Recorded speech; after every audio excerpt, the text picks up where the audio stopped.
Hello, and welcome to our first episode on Galactalloy. We're talking about our little show we call Perspectives. And today, we're talking about Dark Souls. Number one. Yeah, If you want to be specific, the remastered. But that's the version that I played, was the remastered yes, one. same for me on PC. However, Well, and like full disclosure, we had played this game before, and I've played the original 360 version, and I've played the remaster a couple times, and I beat it. This will be the fifth time me going through it. So I've played it a few times, but I think it's fourth playthrough, twice on the remaster. I think I didn't do a completion run, but I think I've completed, at least got all the achievements. Sorry for the difference between completionist and achievement hunting for those out there, but I've definitely finished the game and gotten all the trophies and achievements twice. yeah. Now I've never gotten all the achievements, but I've collected all the in-game items and such. Yeah. So I'm not really too much of an achievement hunter myself. Yeah. But yeah. So Dark Souls. One of the things I wanted to start off with is like, so even today, because Dark Souls came out in because Demon Souls is 2009 and Dark Souls is a couple years later, something like that. Without looking up, that sounds about right, but Yeah. I have to look up the So numbers. it's like 10 years old or so. At least. But it still looks awesome Yeah. in parts. Yeah. Because there are some parts, like the character creator, I wrote down, like for making ridiculous characters is great, and you can make some really silly, good-looking stuff, especially in the later games. But looks pretty awful, especially the hair. The hair's so bad Yeah. on all characters. Oh yeah, it just looks terrible, and you can make some abominations. You can probably look up videos on the internet. Oh yeah, just- there's tons of them. Which is, I mean, it's great. That's super fun to do that. But it's like if you're looking for any kind of like realism in that respect, like nah, your character is. You're I better. would argue you look better as a piece of beef jerky hollow than as an actual human. Yeah, I mean, yeah. If it's easiest just to go real basic, choose your race, choose your gender, and just like go in standard. Like, Yeah. if you don't want to make things look too. Yeah, because you're gonna have a hard time making it look real pretty. And you're not gonna see your character's face, like Yeah, within the especially if first you're wearing a helmet. couple and- minutes playing the game anyway. So unless you're the kind of person who plays the game naked, but that's that's a whole different story. I mean, that's what I did on my first time ever really playing, because I typically play big boy characters who hold a big sword and wear big armor and stuff like that, but I don't like fat rolling. I don't like fat rolling at all, so I basically played the game naked for the first few times Yeah. until I was so leveled up enough where I could have heavy armor and still carry a big old sword and still fast roll. So So you play big boys. So did you? What class did you go with this time? I went easy mode. I chose the thief Ah. with the black fire bombs. So you had the on this master one. key to start. So I had the master key and black fire bombs, and Gotcha. I killed the asylum demon with black fire bombs and all that. But Nice. I played it differently how I usually do. So I played it as, like I said, a Dex character Yeah. Excuse Like me. your first time Dex character, right? Or real- in Dark Souls. Okay. Yeah, in regular Dark Souls. Yeah. So and then I used katana. Well, I got the Uchi katana first and was using that for a while. And then once I got the Aito, however you say Yeah. it, the other katana, I used that one most of the time. And I had them both upgraded. I had a fire plus 10 Uchi katana Oh, and a plus 15 Aito. so that's even though I've tried different builds, I think that's one that I still haven't really done is elemental weapons. Like, Yeah. if I'm gonna do elemental, I'll just use the resins or something. The only reason why I even did it was for the painted world of Oh, yeah. Ariamis or whatever, because the bloated guys, they spit out the poison or whatever if you kill them without fire. Oh yeah. Yeah, so that's the only reason why I even made it was to do the painted world with. Right. That makes sense. So I decided to go depraved this time, or is it deprived? Either way, yeah. And I stuck with mostly the club, and I would switch between the club and the Cesti. Yeah, Very, very interesting build, which I we'll can get into. imagine playing with a Cestus is Yeah. So not easy. we'll get into some of those, like I mentioned in our intro, but there are some pitfalls or hurdles that I had to overcome that just, man, like I didn't like quote the depraved is considered hard mode or whatever because you're even across the board, you don't have a specific class that you're going into right away, but you can make it whatever you want. And I basically went even on dex and strength, and then just only other leveled up my endurance and vitality, nothing else. I didn't touch any other stats. And I actually went armorless for a while, but I didn't care about fat rolling too much because I tried really hard to parry this time. Not usually something that I go for. I usually go for not big boy hits, but usually guarding or dodging, and I don't go for I go for backstabs opposed to parrying. So that was fun, and so I just kind of picked up whatever armor I could get as I was playing through. Like as soon as I went through the undead starting area, I can't even think of what that's called right now. The Undead Parish. Undead Parish. If I got any of their armor, I just put it on, or I bought the chainmail from the undead merchant, and then as soon as I could get to the cesties from Andre, I equipped those and leveled them up and started using that, and that was fun. Yeah. So it was a fun playthrough. Definitely more difficult. I made it way more difficult on myself. I also tried a different control scheme this time, opposed to doing regular controls, because I'm pretty much a stickler for keeping controls traditional. Like I like to try to get used to how a game is designed to play from the start on default controls for the most part. Depends on the game, but usually I try to default. This time I was expanding my horizons, and I switched the attack buttons light and heavy to square and triangle, respectively, if you're looking at a PlayStation controller. And then I had confirm as still as A, and then I had parry as circle instead of it being left trigger. But I kept guard as left bumper. Instead, left trigger was switch items, and right trigger was use items. And then right bumper was my dodge roll and sprint, and click and left stick for jump. So it was really weird, especially because having played the game so many times before, it's like I kept messing up. I kept trying to press R1 to attack, and I would just dodge roll straight into death. Because you're so used to it. Yeah, like I can probably attribute so many of my deaths from just like crap. The controls are different, and even by the end of the game, I was like I still was messing things up. Well, see, that's one of those things where like I am very much about the freedom of controlling a game how you want to control. And a lot of the people that make the argument, like the controls are designed in a certain way to create a certain feel. Okay, I can understand why you might feel that way, but that's still crap. It's just one of those things. So, like, in Dark Souls specifically, or in games like Silent Hills, like Silent Hill, like tank controls are because of the camera transitions. And that way, if you're holding forward is always forward, and stuff like that. I understand the purpose for it, but still don't like it. Yeah. You know, like I want to be able to move in whatever direction I want to move and use what buttons I want to move, because that just frustrates me. Yeah. It's not a matter of like, oh yeah, like they made it more difficult, so it would be more difficult. I'm like, that's not. To me, that's unintuitive and like. Yeah. I don't like it. I can see that because if a game if the controls are specifically designed to be annoying, that sucks. I will still get used to it, but if they're set up correctly, then that's great. Like, it doesn't need to be changed if it feels good. Yeah. But like in the original version of Dark Souls, it was what it was. Yeah, you couldn't change it unless you had something to modify your controller on PC or something. What, you couldn't change it until what? Dark Souls 3 or Bloodborne, I think it was 3. First time you could actually change the controls. Yeah, and because the remaster has it, and I remat my controller. Right. Like my sprint and roll was the right bumper. I played on Xbox. Yeah. And so, right bumper was that, and then I switched blocking to B because I never block. Yeah. And contrary to what some people might tell you, if you ever played Dark Souls, you never need a shield. Yeah. Yes, it's helpful in areas. Like, if you know how to shield and you build your character to block and stuff, sure, that's fine. You can block. Yeah, but I've watched so many videos that are like, you have to have a shield, and blocking is imperative. No, I never use shields. Yeah. I've played this game 5 times. I've beaten Dark Souls 3.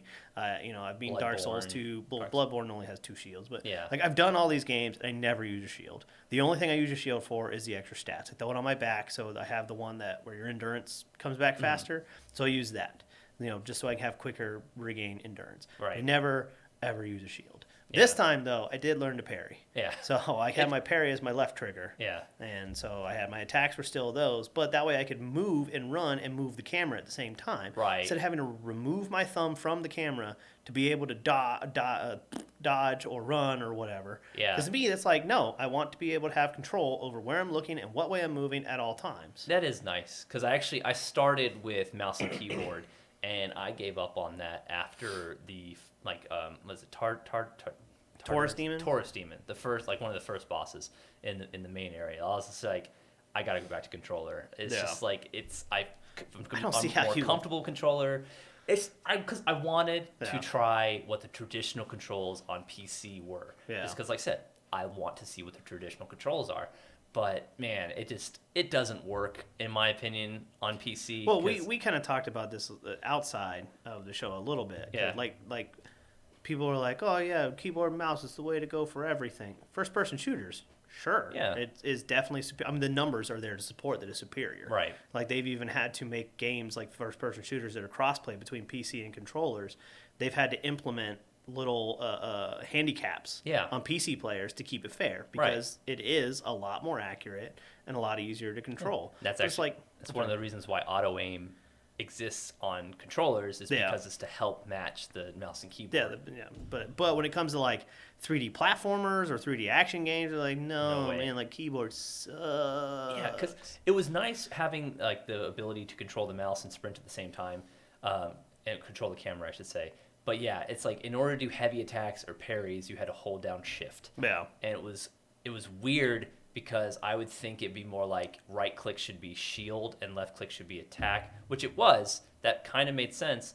But I also thought maybe it should be left click should be light attack, click should be heavy attack, and then hold shield. But it was just like I couldn't think of or figure out a way where it would work with just keyboard, mouse, and keyboard. Yeah, I mean, maybe if you had 4 hands, you could hit more buttons at once. That's why it's like I give all the props to the people who figure out how to play games on like a banana. but be Dark Souls with a banana. Yeah, it's or like with the DDR pad. Yeah. Or what was the other one? There was a new one recently that somebody did. It was another crazy one like the bananas. I don't know. Look it up. Those people are out of their minds. Like seriously, good on you for doing that because it's just.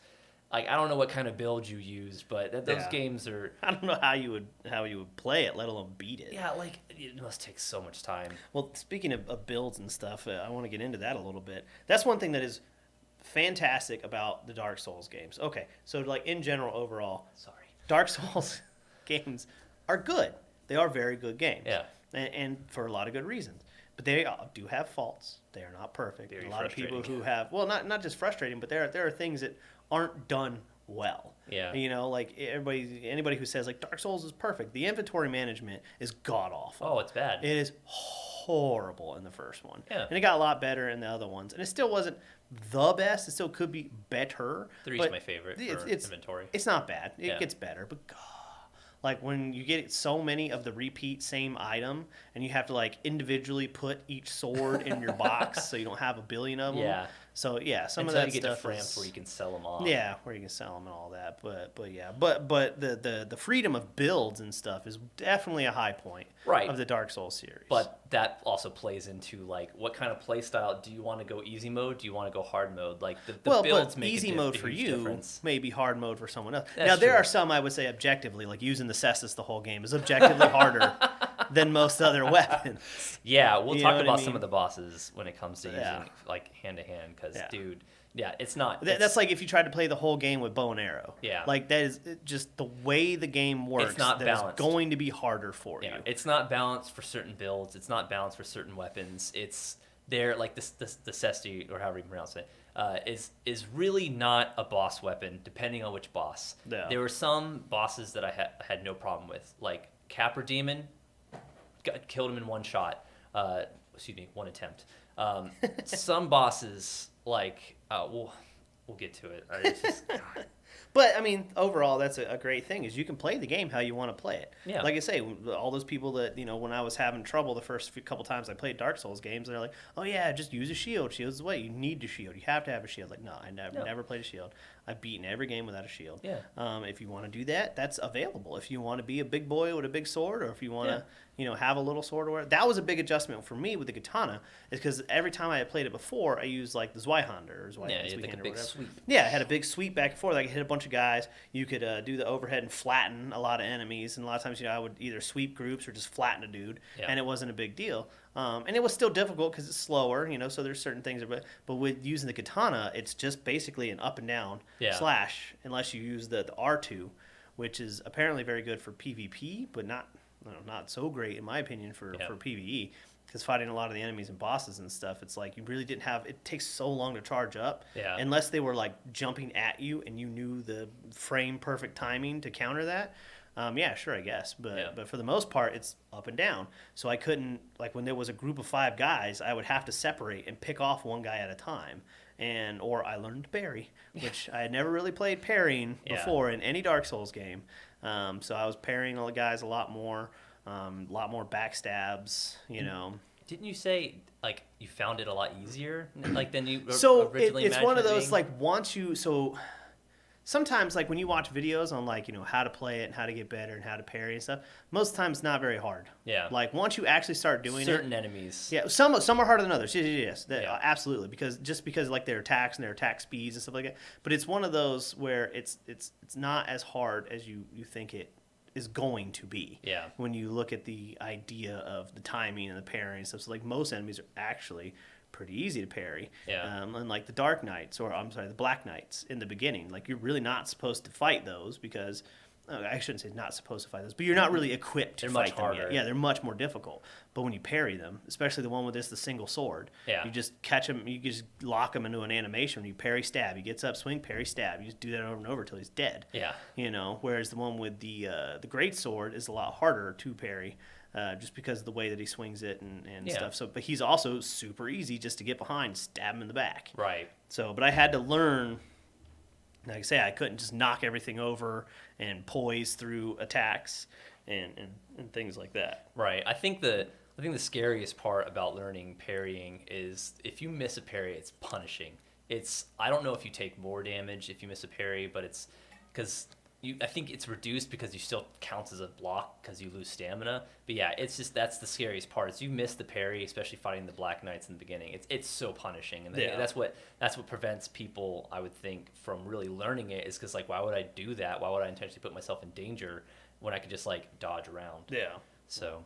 And that's like dodging can be done through the entire game, but then some enemies and bosses you have to be frame perfect, or their combos like you'll just waste your entire stamina bar dodging around them. You won't be able to attack them. So, well, yeah, like some of them that have like a big combo over and over and over and over again. Yeah, for sure.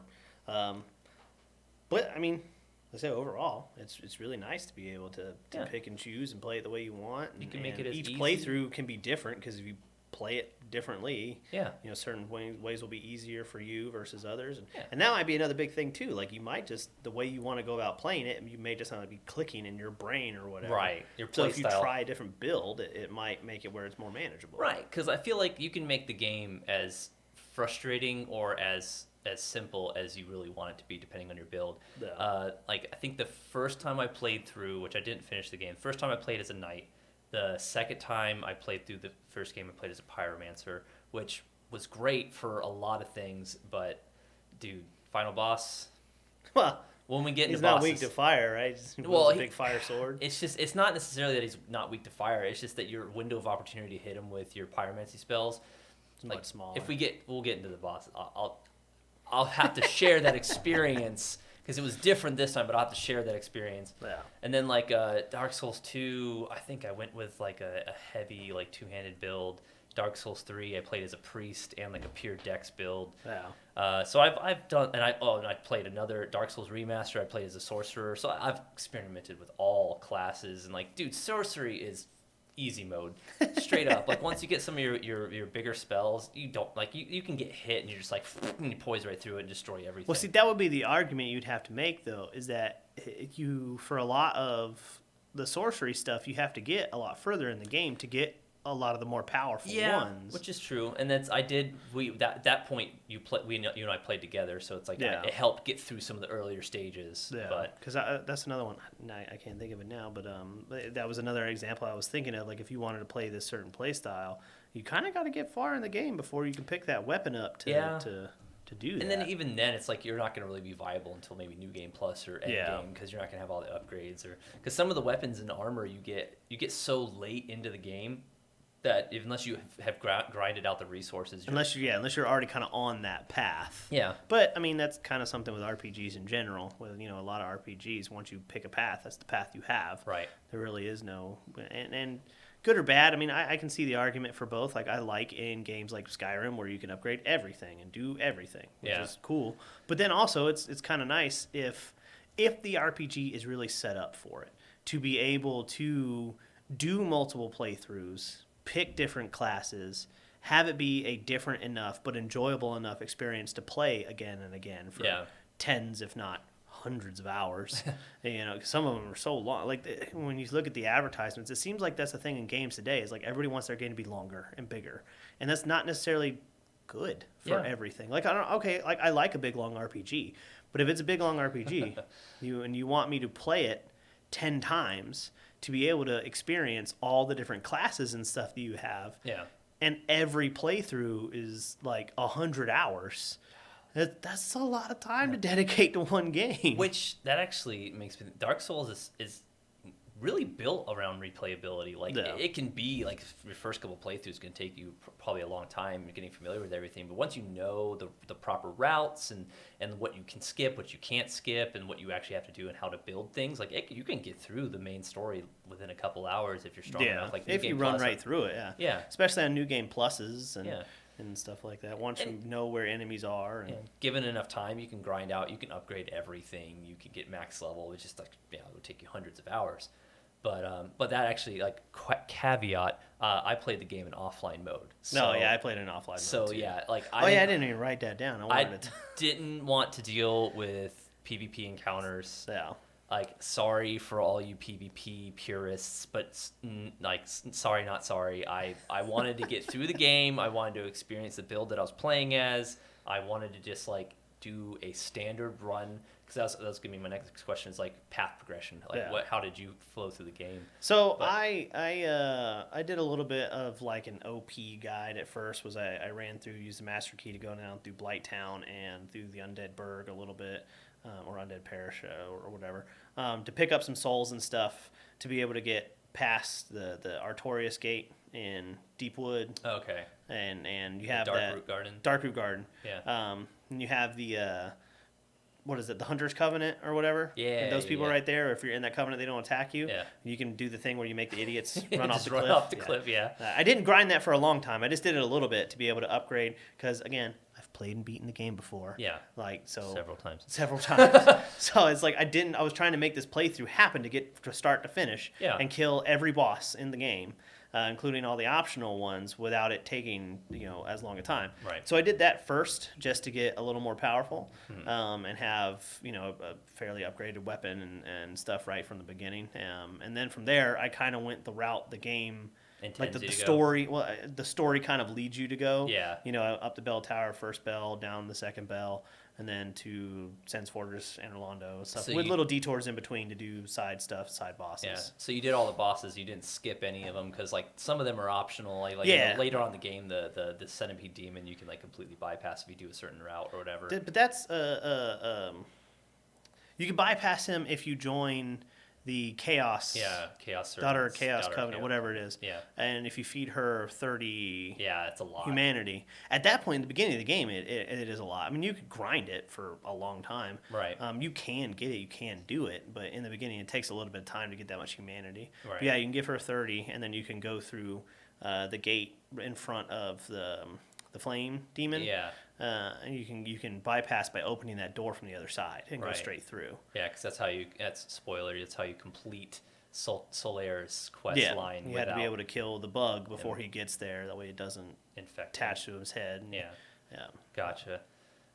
So for me, I tried to go as standard as possible. Like Yeah. I didn't go off the beaten path too much. Like I didn't even go into Darkroot Garden until I had gotten all the way through, not just through Anolondo. Not until you had to. Yeah, to go fight Sith. To Sif to get Sif, the Covenant to be able to do the Four Kings. Yeah, because I went through Undead Burg into the Bell Tower, down into the Burg, into the depths, with the depths to Blighttown. Went and killed Kalog, Quelaag. And then went back up and went into Sen's Fortress. So I didn't even I guess there's another path you can go down to New Londo Ruins first, but I went to Sen's Fortress to Anolondo. Well, you kind of can, because you can get some transient curses and you can go and kill ghosts and stuff. I think you can drain the water and everything and open up that stuff, but I can't remember because there is a point. Where you have to get, because the NPC up there. I don't think there's a gold gate down there. I don't remember if there's a golden gate down there. No, I think there's a point where the NPC won't give you the key until you're past a certain something point. like that. Yeah, maybe I think it's after both bell towers are ring. Maybe. I don't remember. But yeah, but then that's. Oh no, it's after. It's once you have the Lord Vessel. I remember now because when I talked to him, he says "Oh, you have the Lord Vessel." Right? That's right. Okay. Pretty sure that's what it was. I skipped his dialogue this time. But actually, that leads me to my first major hurdle. I had some struggles here or there. Punched most of the bosses to death once I had the punchers. I used the club for the beginning, so I had no crowd control. Thinking of you were using the katana, I had no crowd control either. Some sweeps with the fist, you could kind of hit a couple guys with 2 at most. And then I sprinted through Sen's Fortress because that is the bane of my existence. I didn't collect any of the optional items. I didn't open up any of the optional paths. I went straight to the top. And also that's another thing. I used NPCs for every boss fight you could fight. I used NPCs. Sorry, not sorry. But yeah, just so I could I think the only one I used it was an Ornstein and Smo. And that leads me to my first hurdle. Got through everything pretty all right. Most boss attempts, 1 or 2 tries. Got all the way through Anolondo, which was a pain.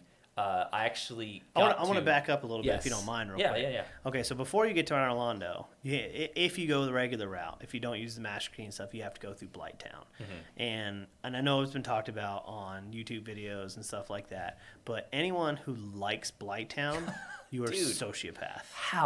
How can you like Blighttown? And it's not even just remaster versus original, and because in the original the frame rates dropped. Because I played it on 360. Like when I played it, I didn't play the original version on Xbox One. I played it on 360. Yeah. And the frame drops. Just, oh my god, it's so bad. But even without that in the remaster, it runs fine. But Blighttown sucks so much, and I know. Okay, so the idea is once you learn, and I'll talk about that in just a minute. But it's not that long, but no, it's not that huge. And if you know the pathway, you can get through it pretty quickly. But it's still like you say, crowd control, and you're met with those first couple of the big giant dudes, demons, and you have to get to get behind them or anything. You're on very narrow pathways, and those dudes. Unless you know the route really well, if you try to run in there, they come from every level above them, and they'll mob you really fast. And you have the poison, the little poison spitters. Dart spitter guys. Which once you kill them, I guess they don't come back. Yeah, they're dead. Which is awesome because that is one. At least they thought of that. Yeah, certain enemies do stay dead, which is nice. Yeah, certain enemies stay dead, which is fine by me. Because if those dudes kept coming back, that will make Blighttown is already so bad. Yeah. But if they kept respawning every time you tried to have to get through there, it would suck. And that brings me to one of the arguments of the game design in general. And we'll talk a lot more about this in Dark Souls 2. Because in Dark Souls 2, once you kill an enemy a certain amount of times, they stop respawning. Yeah, they're just gone. Yeah, they're just gone. But with these guys, with the dart things and all that kind of stuff, it became more of me running to a dart guy, trying to progress as far as I can, learning a little bit, and probably dying. And then once I learned a little bit more, I got a little bit further, and I ran to the next dark guy to take him out, and I slowly inched along in Blighttown. And it's kind of okay, maybe it's designed to be done that, but it's not good. Yeah. Having to do that is not good. Well, and the whole game is trial and error, you're going to die a lot, sure, but at what point is it that, the levels should be designed where if you take your time and if you go through it, like you could probably make it without dying, but Yeah. it's almost hammered. The argument that a reasonable person taking their time, paying attention, figuring the puzzle out slowly, should be able to make it through most areas just Yeah. fine. And yeah, some of them are harder than others, but ones like Blighttown is just There's so many BS traps. Yeah. Like even before that, because if you take the wrong path, or if you go off the path to get like an item, like that one where you can get the katana on the roof and you jump off and you go down. If you don't remember that there's like enemies on the left side, you go to the right, you're gonna get pincer attack just Yeah. because now you have enemies on both sides. well, and through the depths, I think is a good example of some people talk about well, there's the subversion of expectation. So they get you used to something and they change it to Yeah. keep it. I'm not arguing against that. That's fine. And in the depths, it works a little bit better with the rats in trash the bags. boxes. Well, the trash bags and the rats in the boxes. Mm-hmm. Because nowhere before that really has there been enemies inside Like of hiding. something. Yeah, like hiding outright. Even in Blighttown, the dude that's in the pot, you can see his head sticking out of it. Yeah. So with the rats in the boxes, okay, you run to go hit a box and a rat pops out. But the rat pops out and hurts you. It doesn't end your, it doesn't kill you Yeah, and but you knock don't you off fall- a path. yeah, say fall And I off. know Blighttown is kind of a continuance of that because it's from the depths there. So it's, you could learn, you can't always trust what you've learned already. I get that, and I'm fine with that in certain respects, but in Blighttown, it's just, Yeah. so it's not good. Yeah. Blighttown sucks. I think I got most items in Blighttown just because I knew where everything was. Yeah. But I didn't spend any more time there than I needed Yeah, to. I just got through it. Yeah. Even when I got down to the bottom, which is that still considered Blighttown, or I can't remember if they changed the The name. underneath the poison swamps. Yeah. Like even after getting the lead ring, I didn't go back and collect anything. I didn't go up the tree into mean the rusted secret ring? path. Yeah, the rusted ring. Sorry, I didn't go to the secret path. I didn't go down to where the dragon covenant is. I just went straight to you say Qualag. I don't know if that's how you pronounce I it. know. That's how people pronounce it. I'm Quayle. terrible pronunciations. You'll hear that a lot in this show. But yeah, I just went straight to her, beat her up, and then moved on. Which, I mean, is understandable. Yeah. Because So Blighttown's not good. But having known Blighttown this time wasn't as bad. But Well, it's not as bad because you've experienced it Right. before. It's not that it got any better really or Oh, anything yeah. like that. It's just you knew it was going to suck and you knew what you had to do to get through yeah, it and if you come the back path, it's like you literally go down. just bypass the whole Yeah, thing. you go down the use whole- master key and Yeah, that makes it so much easier. or go through it's like, Darkroot Garden. I didn't do that because Yeah. I was wanting to try to do a traditional path. But yeah, so leading all the way back to Anor Londo, got through there, and then dude, okay, Ornstein and Smo. Well, that transition to Anor Londo though. Yeah. That will forever be awesome. Like when you talk about how the game looks and yeah. the feel, because you go from these kind of decrepit looking, places that are falling apart and everything. And Yeah. Sen's Fortress sucks too, by the way. Yeah, dude. I know we kind of bypassed that, but so many traps, so many alternate paths, so much of it is really not worth it. And it leads back to that. A lot of the stuff, yes, okay, if you take slow and steady, you get through. But then there are other things like with the boulder, when you look out and you turn, and you might have time to get back away from it.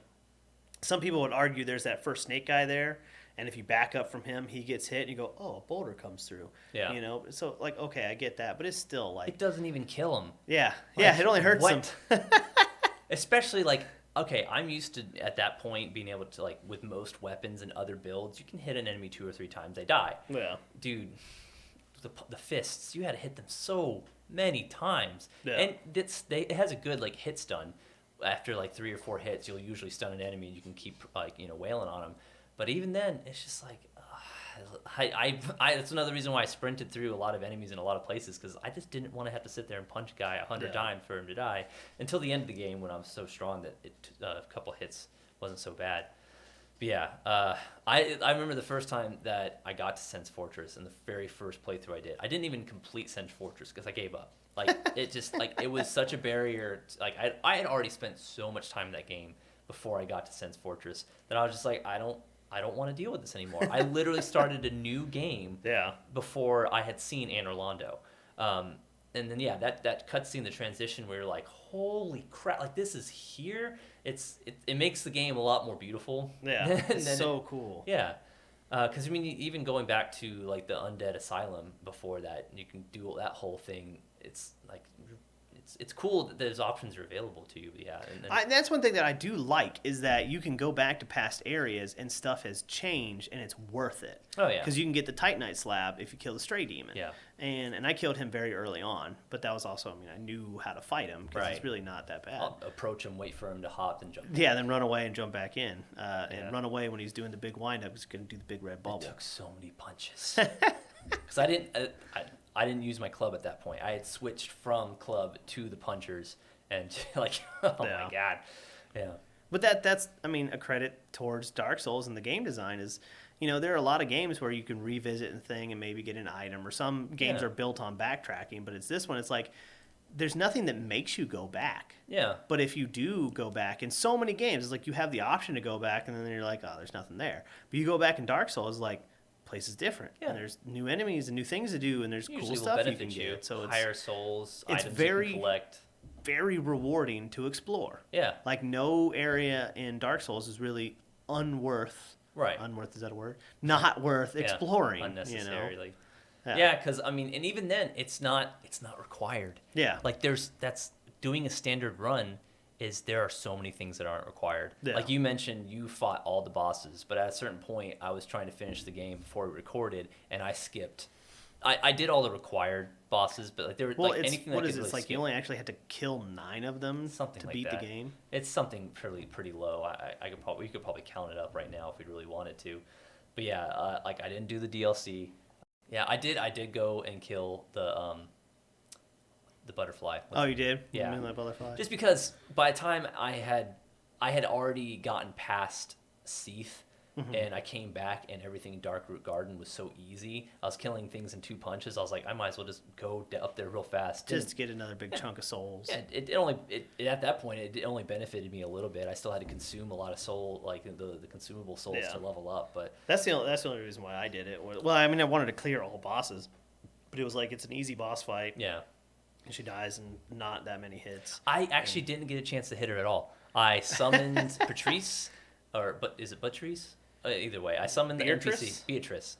Wow, I'm terrible at that. So I ran.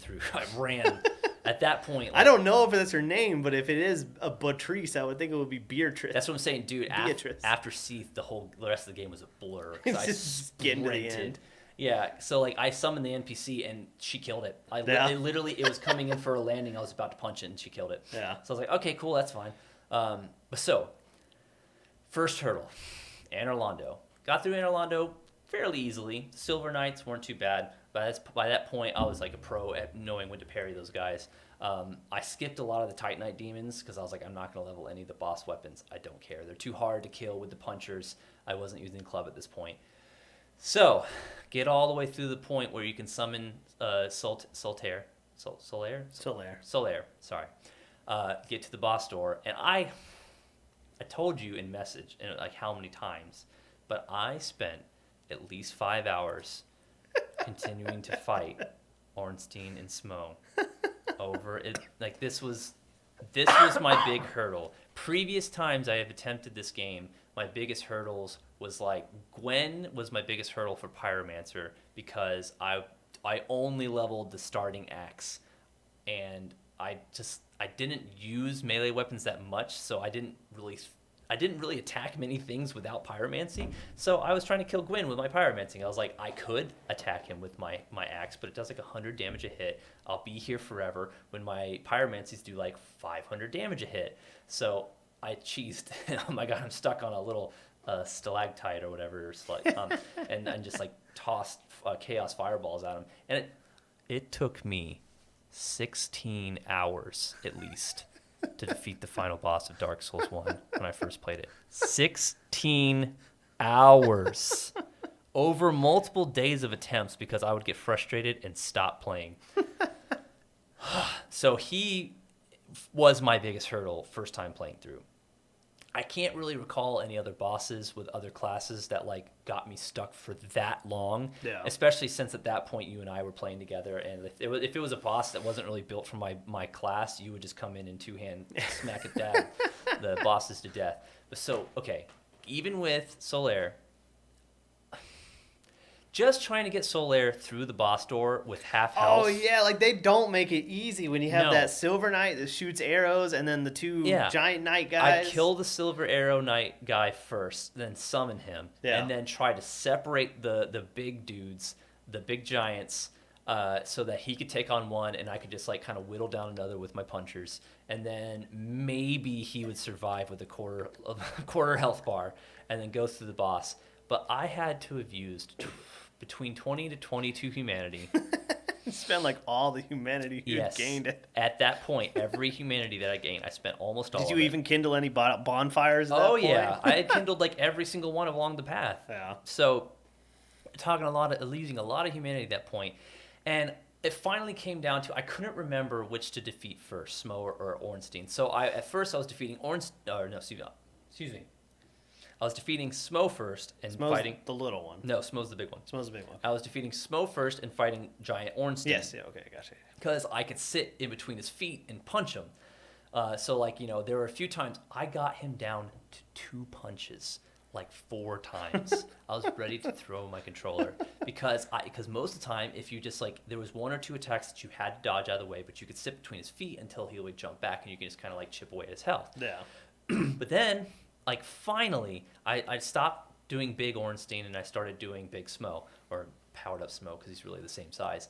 And like within 2 seconds, Solaire would die because he would do the fat bomb slam with the electric and like kill. Because at that point, Solaire had no health anyway. And no more Estus. Yeah, like no more He never healed the entire Really? time. Because he'll heal. The entire time I summoned him, whether we were fighting the giants outside or inside the box, he never healed. Yeah. He would throw lightning bolts and die. I wonder if that's something to do with the weapon setup you have. Like maybe his AI is set up to react differently to different stuff. No idea. But so the way I finally defeated them, once I learned that large Smo is the way to go, I would trap him on the pillars, the broken pillars, and I would just kind of like have him circle there, and then I would just like I would wait for the jumping slam, the regular slam without the combo, or the belly or the butt slam, and then I would just like back up, go in, punch him once, and I would do the dashing attack, so I would do a little bit more damage, and I literally did that until he died, and the final attempt, I was like shaking, I was out of Estus. Something happened with the camera. Oh, okay, it's back. Sorry, but yeah, I was I was like, I've been at this for 5 hours. Please, just let me defeat him. And I finally beat him with the punchers, and it was elation. I was just like, oh my god. And then at that point, I was like, okay, the next couple bosses, I'm gonna try to fight with my Cesti.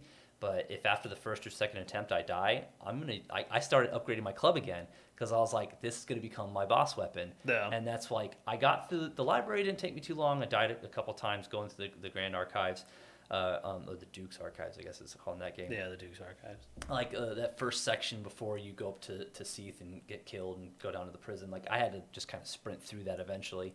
But yeah, like, at this point, I had my club upgraded enough. When I finally got down to see through the Crystal Cave, I just like clubbed him to death. I didn't even bother about getting the Moonlight Greatsword or anything. I was just like, I'm so fed up with fighting bosses with these stupid fist weapons. Like, yeah, sure, maybe. Oh, I didn't go through the whole game with the fist weapons, but it's like, dude, I had like 6 hours left to finish this.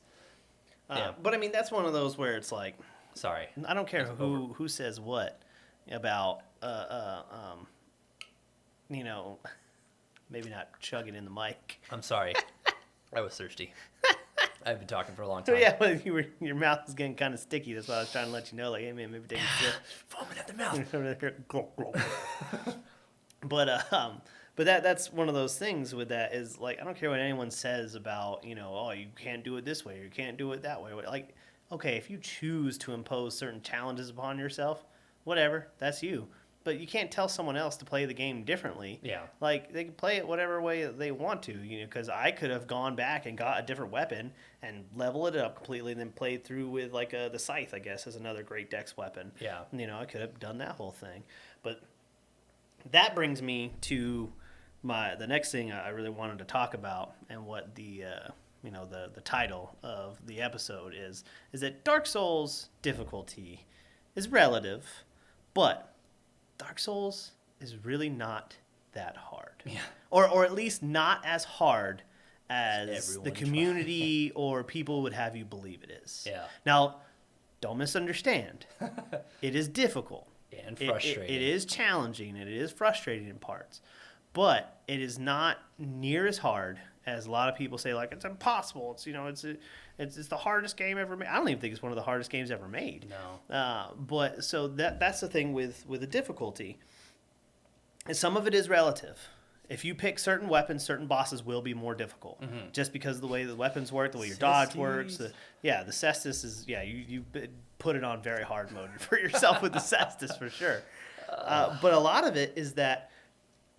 And what's so genius about Dark Souls and modern gaming space and when it came out and how everything was being done is because, like, every third-person action game was, you were nigh invincible. There were games that were hard, don't get me wrong. Yeah. But, most of the time, like, cranking up the difficulty was just, the monsters aren't really smarter or anything like that. They become bullet sponges. Yeah, they take more hits and stuff. And yes, you have to be good at the combos and things like that. Yeah.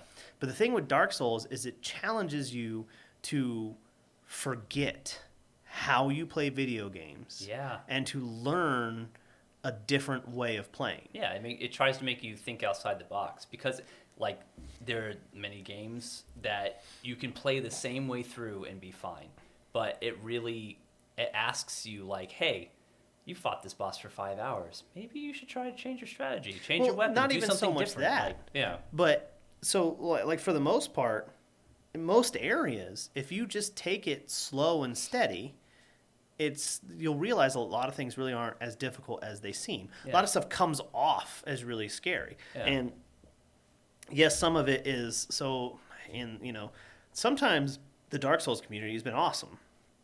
Like, when I was having trouble with some bosses, and I looked on Reddit and things like that on certain strategies, sometimes it was very helpful. But then you also have that section of just get good. Get good. Yeah, and okay, I know some people have tried to explain it as, like, as you learn the game and as your skills increase, the game gets easier or whatever. But most of them are just trolls. Yeah. And they're just not fun people. Right. And like, the whole idea of just get good.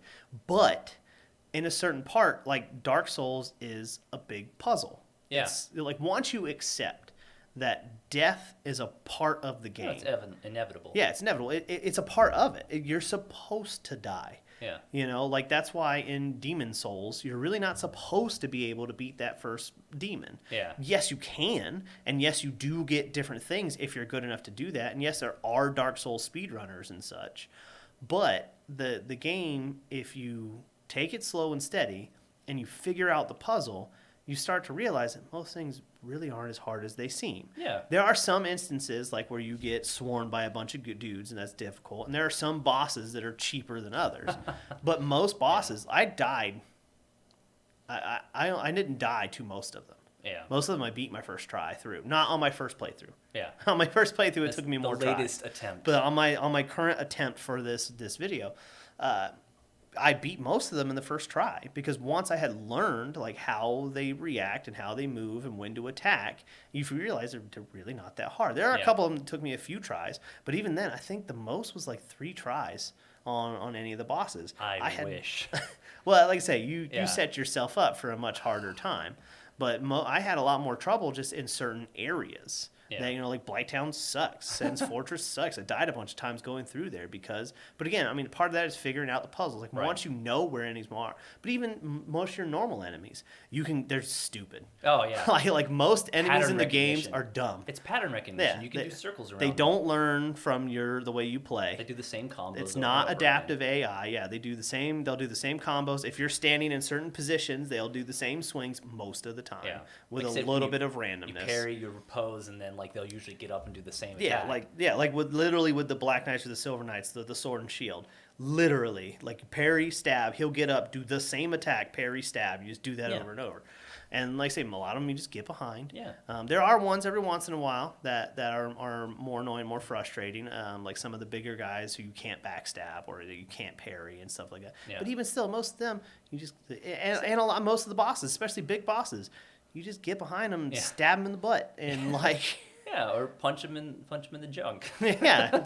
So I mean, it's a lot of them are pretty repetitious that way. Yeah. Like the Taurus demon, when you first come to him, you're taught to be scared because the first boss, you're supposed to "Whoa." run. Yeah. By the way the game leads you. Yeah, you run through You run through the past side left, door, and then you past come down and the slam on his head. demon. Yeah. You stab him in the head, and then he's like, what, 3/4 dead or whatever, Yeah. and he takes like 2 sword swipes and he dies. So it kind of teaches you that. And then when you get to the Taurus demon, you can use a similar strategy where you climb the ladder, drop down, stab him in the head or whatever. And you can do that, yes, but Which I did. you can also just roll between his legs and slash him a couple times and he dies. Yeah. Like he's not hard. Or he's not like as strong as he appears to be, Right. especially if you pick up the gold pine resin, which Yeah. he's weak to, right before his boss door. I forgot to use that. Yeah, you pick that up, you use it. I think it was literally like, and yes, like I said, I went through and I leveled my katana, but it still only was like +5. It wasn't +10 or anything because I didn't have those other the embers, embers. And large titanite and stuff. But yeah, like a +5 with the lightning, the gold pine resin. It was like 3 swipes and he died. Yeah.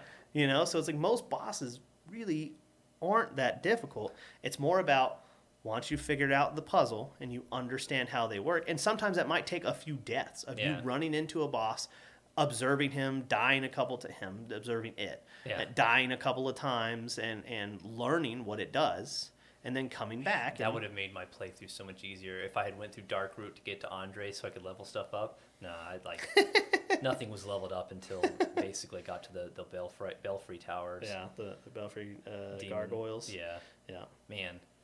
Yeah. Because that's... Oh, man. Well, I lost my train of thought. I had something. I'll get back to that. Because... Oh, that's what it was. That's the beauty about that game is a lot of the difficulty comes from the fact that the world itself is opposing. Yeah, the world is dead. Like- Well, and I wrote down here in the very beginning.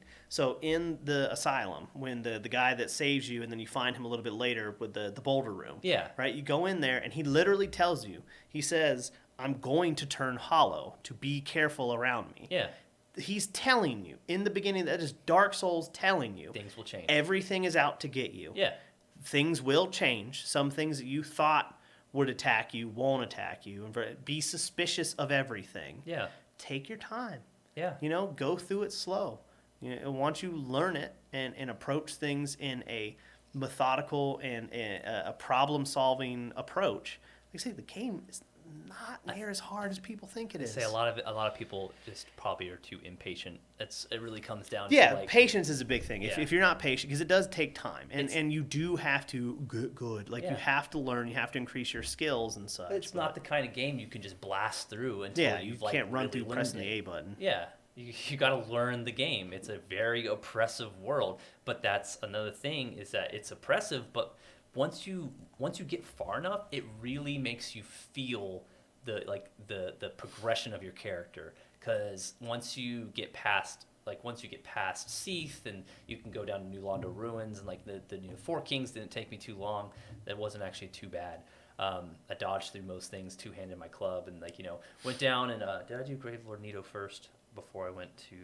I went to Gravelord Nito first, which he wasn't even that bad. I clubbed him to death. Took me a few attempts. He was a little frustrating because the stupid skeletons would trap me in the corner. Yeah. But it's like, by the time you get past Seath, go down into those areas, like you're at that point, if you've kept up your weapon leveling and like properly leveled up your stats, it's another thing. Learning to level up the right stats. Like the first time you level play up everything as soon as you can. Yeah, like because when you play through the game the first time, you're like, oh, I'm not sure what I should put my stats into. It's now like, that is one thing you can kind of screw yourself, because if you Yeah. just put stats in everything, thinking you're going to be an all-rounded with magic, whatever.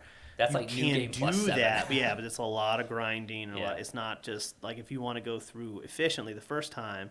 Like if you have a dex weapon you like, Yeah. and it mainly scales off dex, you put like everything Straight into decks. dex. Yeah, because unless you want to spend a lot of time in the painted world, which that actually reminds me, quick step back. I actually spent so much time trying to fight Ornstein and Smo that I went back. I didn't do the painted world yet. I decided to go to the painted world to get some more humanity and level up some more before. And I killed Priscilla, half-breed Priscilla in the first one. So that was another example I was going to use, is that half-breed Priscilla seems very intimidating. She's invisible. Because she turns invisible, but then once you learn, you can see her footsteps in the snow. Times, she comes back. So they comes back. And then, like I say, once she was visible, I hit her.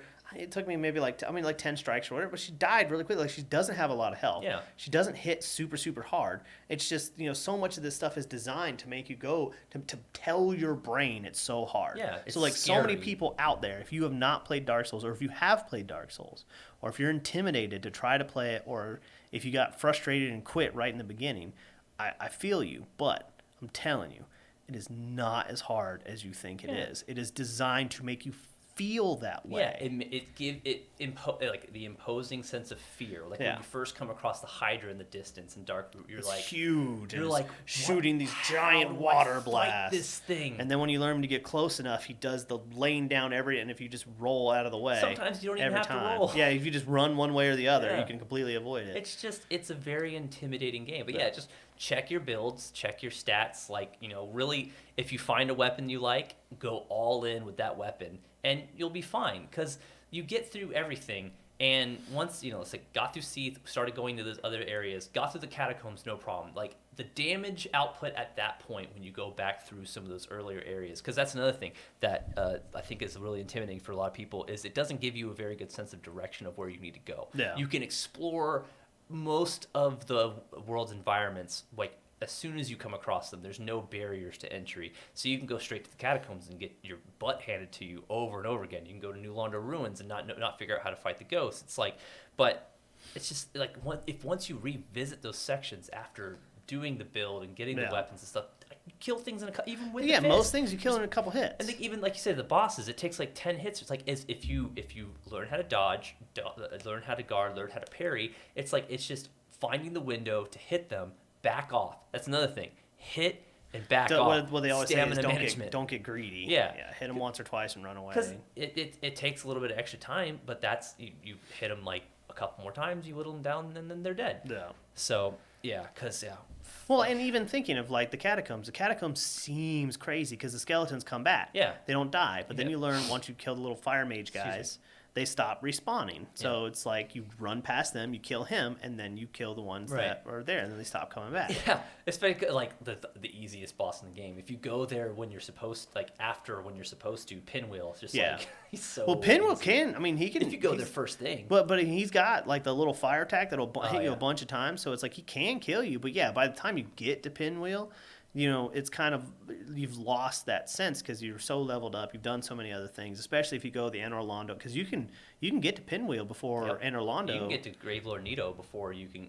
Can you fight Gravelord Nito? I don't know if you can fight him, you can but use you can get down there. You can join the Covenant by taking that coffin. Yeah, I'm You hop in the pretty coffin and wait. I don't think you can fight him though. I think there's a gold. Oh, is it gold? That's right. You have to have the Lord gate. Vessel first. Yeah, you have to have the Lord Vessel. You have to have the Lord Vessel before you can fight Four Kings and Gravelord. Do you even need it before Four Kings? Because once you get the Covenant of Artorias from Sif, can you go fight Four Kings? Yeah, well, that's right, because you said... Because you have the one towards the archives. You have to get the Lord Vessel to get the key. You said that earlier. To get from the key? NPC to drain the water. So you can't even get down until after doing that. Yeah, so... Yeah. But yeah, once you defeat Ornstein and Smo and get the Lord Vessel, you can go up to Seath, you can go to Gravelord, you can go to Four Kings, you could go to Sif, which is you have to do before the Four Kings anyway. Yeah, you can go down to Izalith and do the worst Dark Souls boss. Well, before we get to that, I was going to say something really big on world building and making you feel strong is you go down there, and in the distance you can see a lot of Taurus demons. Yeah. And you see Capra demons.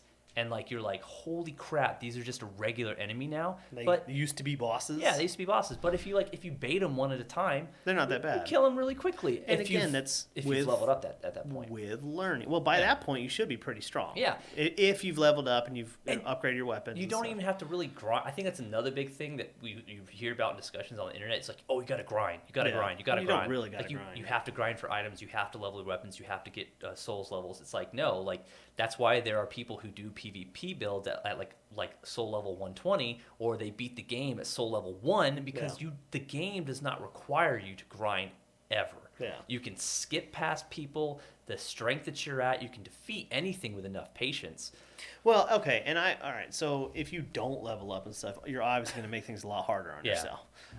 But after that initial little, I got those stuff and got a few levels just to upgrade weapon or whatever, I never stopped to just grind enemies ever again. I actually, because we were trying to beat the game in like a couple days, because I was like picking up every item and stuff. I actually made myself, I'm like, stop going down every little catacomb. I had to stop doing that too. Move to the bosses. So I stopped picking up a lot of the souls. I mean, I still got a bunch of them. I'm going to use them all, but the souls of different knights and stuff. And I used all the boss souls for more souls. Oh, okay. Because I didn't need the weapons. Yeah. Well, I mean, I was going with the one weapon. I used it the whole game. Right. I should have done So that. I just used them for extra souls and stuff. I did get lucky. I got the symbol of avarice, like right off the bat. The mimic head. Oh, yeah. I got that. It was like the second mimic I killed. I got it. It dropped right off the bat. Nice. So I did do the trick where as soon as a boss dies, you put it on real quick. Oh, yeah. Because it takes a second for the souls to extra collect. souls. So you stick with the extra. I did do that, so I got more souls. Yeah. So I did get lucky there. But even if I hadn't done that, I would have only been like a couple levels lower than I was because I beat it this time. I don't remember what it was. I was less than 100. I think, because I was either in my 70s or 80s. Yeah, I was like 80 something. Way lower than I think that's the lowest soul level I've ever. Yeah, because my other one, I grinded a bunch, and Yeah. I maxed out like strength and dex, and I had like max health and endurance, and well, not max, but the soft cap on the stats. But this one, I didn't grind at all. Like I said, I might have been 90 something just because I had the symbol of avarice and things like that. Yeah. And I used the boss souls and such. Yeah. Well, and I also did a little bit more. I did the DLC. Right. And I killed every boss. Yeah. So I had a few more levels because bosses. I mean, pretty much every boss gives you like 2 levels. Yeah. If I had more time, I would have went through the DLC. Yeah. But I don't know if I would have used club or the punchers for that. So that would have been a real interesting. So to kind of get back into the flow of the game because we talked about difficulty and such. So to reiterate, it's not as hard as you think. Yeah. Yes, it is challenging. Yes, it is difficult. Yes, there are a couple areas that will make you rage and that are very frustrating. Another one to me is the Duke's Archives. Yeah. It's super frustrating. Oh, yeah. And some people I know would be like, "Oh no, it's super easy," and you might have had a specific build, like if you were, I don't know if you were a magic user and took less damage from crystal guys. I don't know if it works like that. But like the sorcerer dudes, their little magic blast might have done.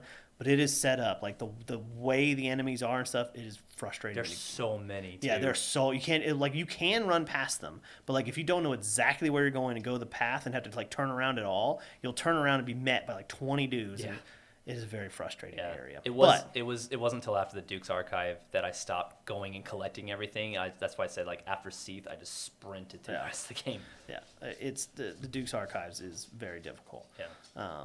But Lost Island. Yeah.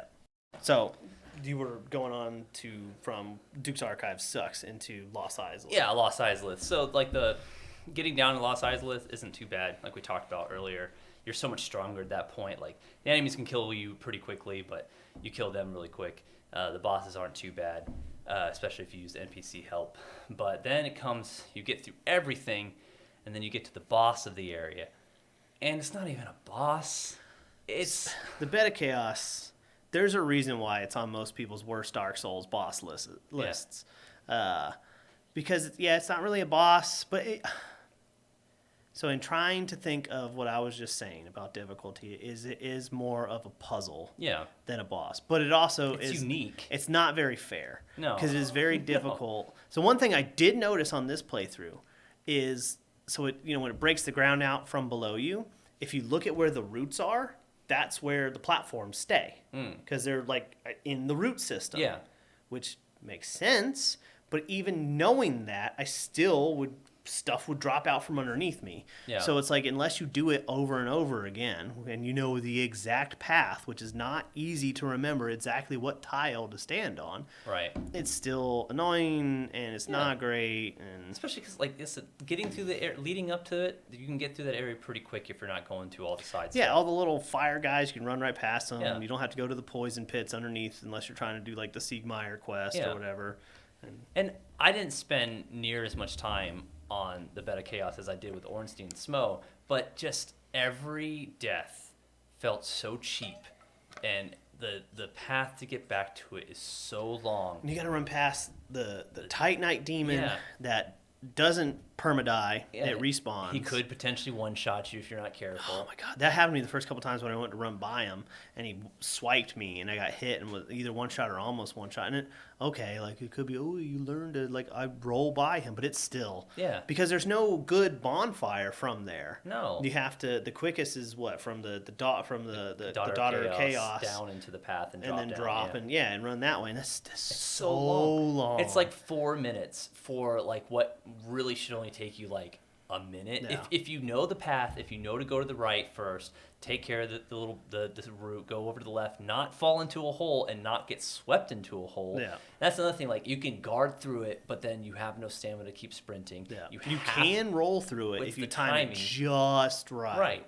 But even then, if the ground falls out from underneath you when you roll through that, then you just roll into a pit, and it's not good. I started getting like legitimately mad because I was on the part where you had to just go in and kill the parasite. Yeah. And I missed my jump at least 4 times. I died trying to get to the jump at least 2 times. And then one time I got onto the route that you're supposed to go up into to where the parasite is. Yeah. And his little beard thing, I didn't realize it had a hitbox, caught me and drug me off the edge. Yeah. The last time, actually, is kind of funny. I was actually like really, really, really happy, and I laughed because it swept across and it swept me off the platform onto the route. Nice. I was just like, all right, good attempt, like good job. And then I rolled right into killing the parasite. But yeah, it's just like there were so many times that I landed on the route and then fell. Well, even when you get on the route, like the hitbox is so precise. Yeah. It's not. So what I did was I did the thing where if you run straight underneath him and back up a little bit, you can throw black fire bombs or regular fire bombs into, if you know where to aim it, into his little thing. I did not know that. Yeah, he just stand right there. Because like literally he will not attack you. Oh. She will not. It will not attack you if you're like right there underneath. Yeah. Once you take out one and it has the fire, it can do fire underneath there. Huh. But like if you throw a bomb on one side, it'll hit the thing, and then you can throw a bomb on the other side, and it'll hit the thing, and you just walk right in and kill the bug. I had no idea. Yeah, I did that because Beta Chaos sucks. Yeah. Either that, or you can do a very similar thing, or you can go on the outsides of it. Yeah. And if you know just where to aim your bow, you can shoot and hit those roots or whatever, the orange ones you have to break. Right. You can shoot a bow on either side and not even have to deal with the holes. The only one you got to deal with is running onto the branch. Gotcha. But I was like, I'm not even going to do that. I'm just going to run right thing. I'm going to throw the fire bombs. And we were talking about this in the intro thing about like cheese strategies. Really, like, I don't care. It's built into the game. Yeah. I didn't cheat. I didn't put in codes to do anything. I had fire bombs. I knew where to throw them, and I threw them, and I did the thing, and it killed the Beta Chaos because that boss sucks. I had no idea you could do that. Yeah, that's what I do every time. Because either that or the bow one. Yeah, like even after spending so much time on Ornstein and Smo, I think I got legitimately more frustrated with Beta Chaos just because of how long it takes and how quickly you can get to the boss, go down, and then die instantly. Yeah, because you weren't or the fire thing hit you. And that's the funny thing is once you get past Anor Londo, so another one, Anor Londo sucks. Yeah. So Anor Londo, okay, it's not that bad if you have a bow. Because you can go through the rafters and you shoot dudes and you can shoot them before they even run because they run straight at you as you're shooting arrows. They're real dumb. But the Silver Knights and the demons with electric spears, and the Silver Knights. So running past those guys is not super easy. Like you can, but it's not super easy.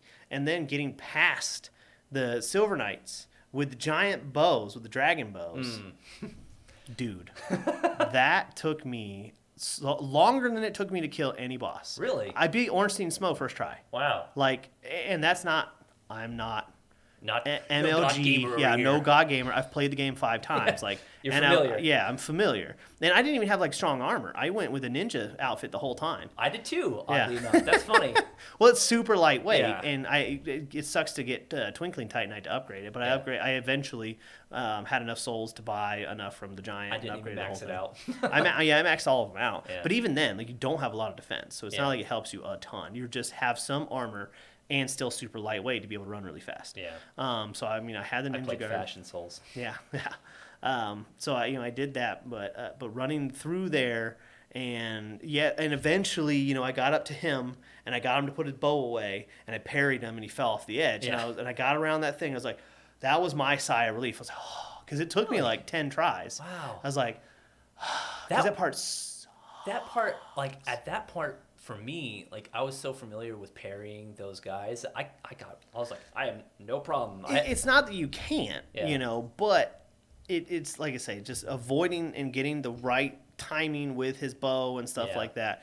It is a very, very frustrating part, especially if Oh, you yeah. don't know the Dark Souls thing. And it's not, like I say, it's not like it took me hours to get through there. It took me a few attempts. Right. But it's a very long run. Yeah. And if you don't make it to past that guy, and you're right there at the end. Yeah. Because the bonfire's right inside the window once you drop down. Oh yeah. But it's one of those where it's just once you reach that point, there is a shift where there's much longer treks to bonfires, Mm-hmm. and the run from bonfires to bosses after Ornstein and Smough, because the one from the Duke's Archives, Yeah. you got to run all the way through Down the the Crystal Crystal Cave. Caves and Oh, stuff. my It's God. long.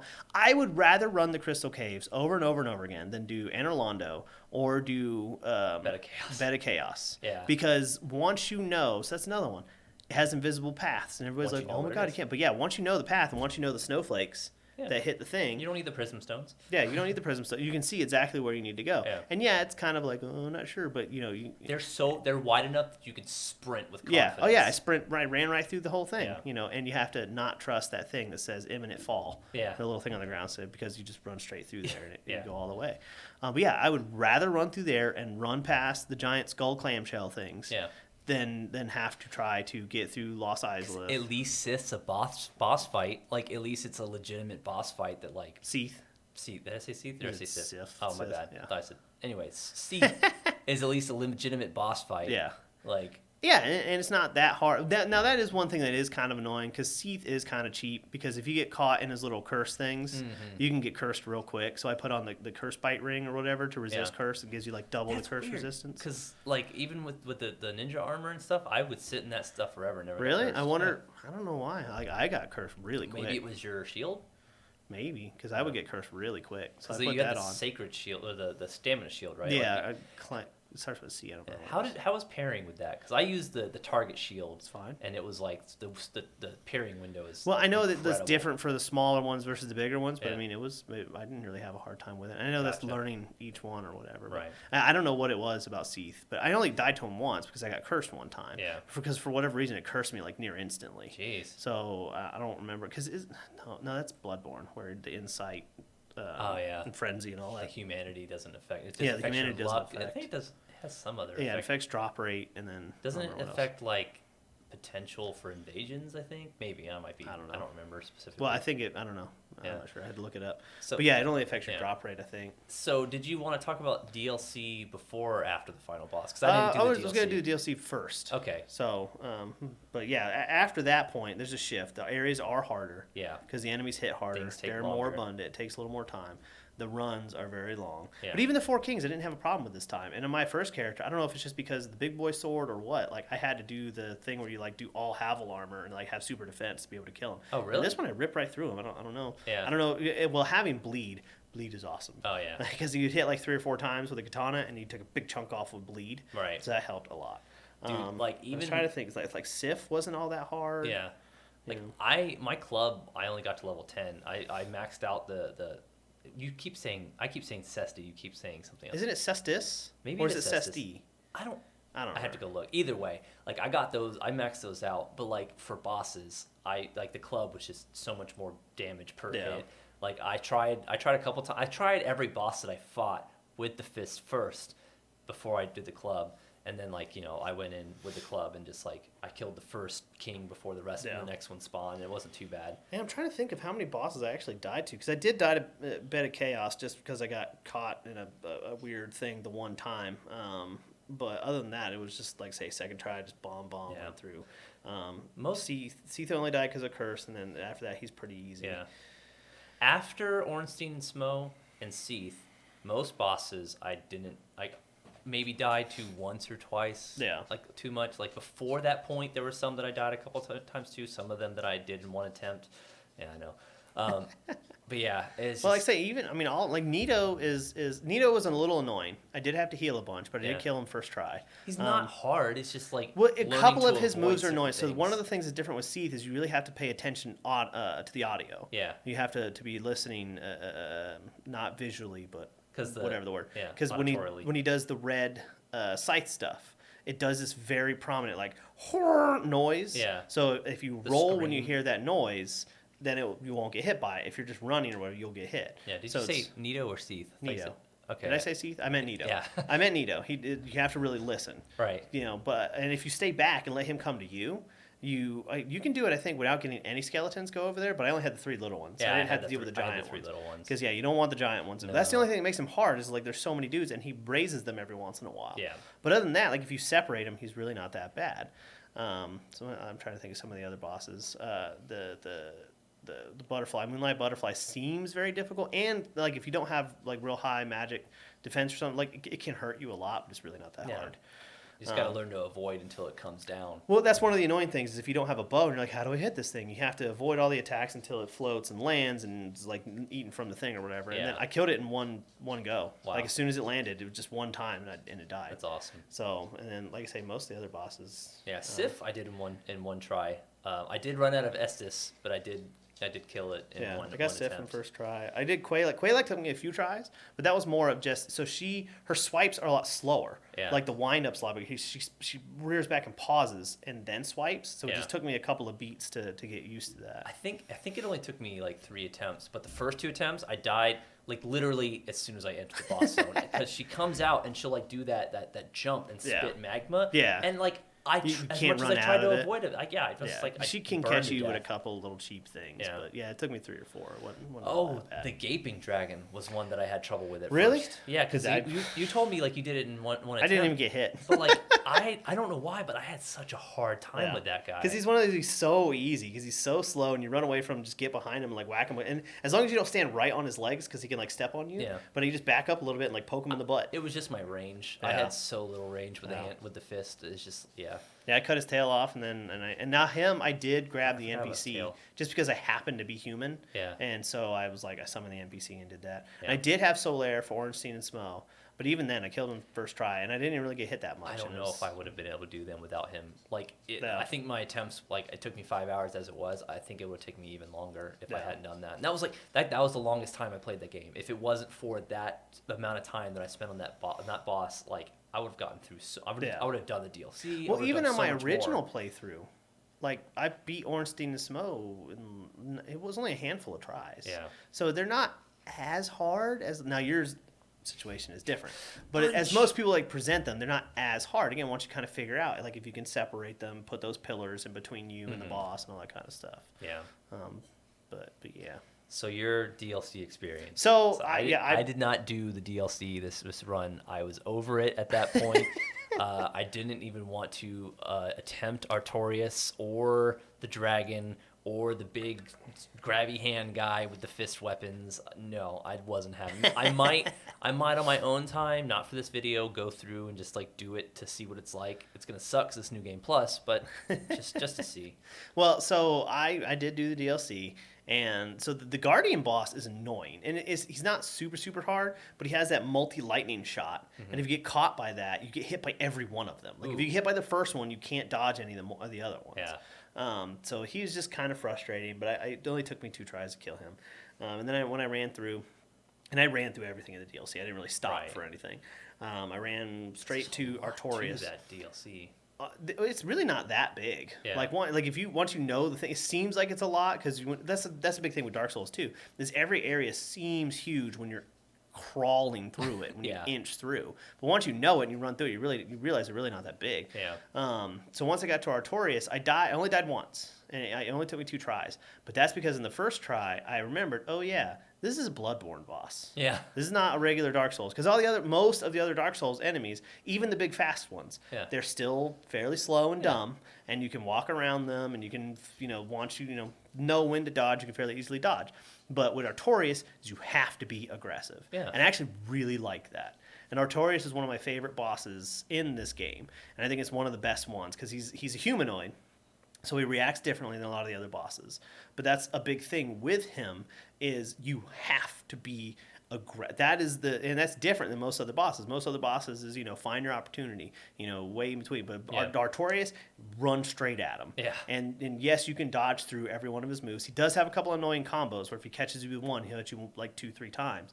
Like I said, I did die the first time, but once I remember, like, oh yeah, I got to get in this guy's face. So I ran up and I would whack him, and then I would roll, and I would whack him, and I would roll, and it was like it's dance back and forth of hitting, dodging, and then when he does his big charge, which is going to be to do the big dark blast, that's another one. Run in. Like you would think, run away because he's going to do this big dark blast. But if you let him do it, he becomes powered up with dark energy or whatever. But if you run straight in, it only takes a couple of hits and you can knock him out of it, where he doesn't charge it. Yeah. So as soon as he starts doing that, your instinct is to run away. No, just right for him.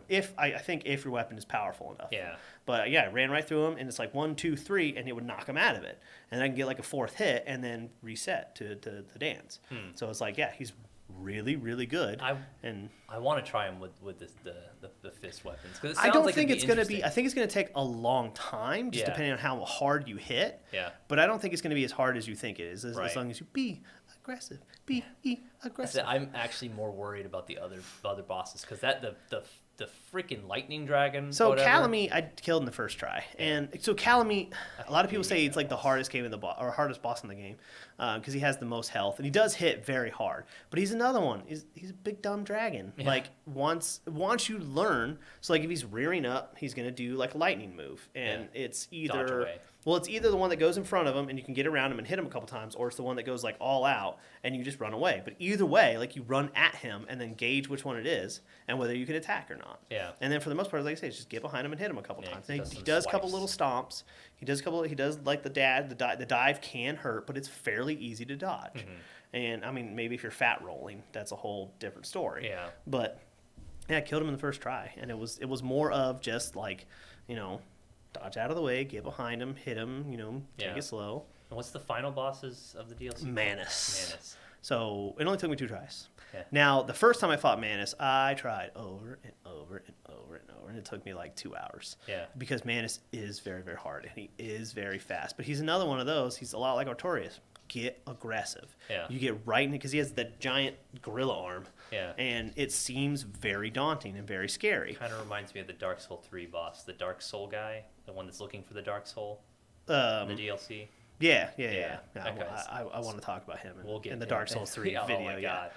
Gale. Looking forward to talking about that game. But yeah, with Manus, it's a lot like the same thing. You run straight in, and that's like the whole DLC is really like that. Yeah. Because even the enemies and stuff that are on the way, the like if you try to take your time, that dark blast they do is very fast, and you can dodge it, but it's a lot more difficult. But if you rush in and hit them before they do it, or if you rush into the other whatever like monkey like guys, I don't remember what they're called, but it's very much like if you get in the enemy's faces very quickly, you have the advantage. Yeah. And so Manus is the same thing. The first time I did die, I got close to beating him, and I did use his symbol. You can find the necklace thing where it's an infinite item, and if you use it, it reduces your dark damage. Oh, right. So I did use that, yes. But yeah, I mean, I beat him the second try. I just rushed in, and when the big monkey arm, and he does have a couple real big windups where you have to dodge later than you would normally think you'd have to dodge.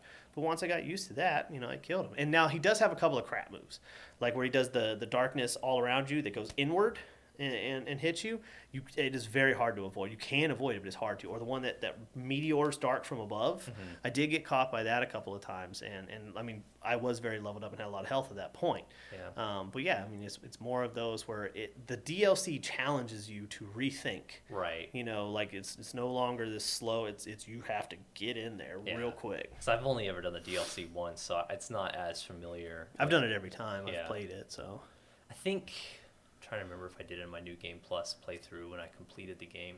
I don't remember, but it's one of those ones that like once you've done it once and you have the stuff from it, it's not really required unless you want the extra souls. But it's a great DLC. I mean, it's more of the same. Yeah. And it expands on the story a lot. So I mean, it's definitely worth doing. Yeah. Oh, it's so sad. Have so you ever sad. have you ever done the bow thing with Manus? No. So in you the were depths, showing me that. yeah, there's a hole. You can see his eyes, and if you have on like the hawk ring, and I think it helps if you have what is the composite bow that has, or the black bow of Pharaoh. Something like Ferris that. has the longest range. You can hit him from above and Yeah. whittle his health down to like almost nothing, and then just run in or like whack him one time. I think you showed me that. Like we were trying to do that when we did it together. and, Yeah. like, we just like for whatever reason couldn't get the right angle or Yeah. something.